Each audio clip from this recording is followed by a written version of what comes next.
కలలు కనండి, పక్కడ్బందీగా ప్లాన్ చేసి వాటిని సాకారం చేసుకోండి అనేవారు ఏపీజే అబ్దుల్ కలాం.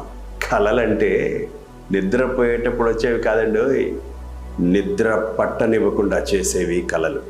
అలాంటి అద్భుతమైన వాక్యాలు ఎన్నో చెప్పిన అబ్దుల్ కలాం గారి సంతకం గమనించండి. 2 చక్కటి విషయాలు అబ్జర్వ్ చేద్దాం. ఒకటి, సంతకం చూసారా కింద నుంచి పై వైపుకి వెళుతూ ఉంది. అలా చేయండి. ఇలా చేసే వాళ్ళంతా ఆప్టిమిస్టిక్గా ఉంటారు. ఎన్ని ఒడిదుడుకులు వచ్చినా సరే తట్టుకొని గట్టిగా నిలబడగలిగి ఉండేవాళ్ళు సంతకాన్ని కింద నుంచి ఇలా పై వైపుకి చేస్తారు.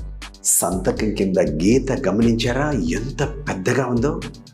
అలా సంతకం కింద గీత కొంచెం పెద్దగా గీసే వాళ్ళకి ఆత్మవిశ్వాసం తొణికెసలాడుతూ ఉంటుంది. జీవితంలో ఏది సాధించాలన్న ఆత్మవిశ్వాసం ముఖ్యం కాబట్టి సంతకం కింద గీత కూడా కొంచెం పెద్దగా చేయండి. All the best.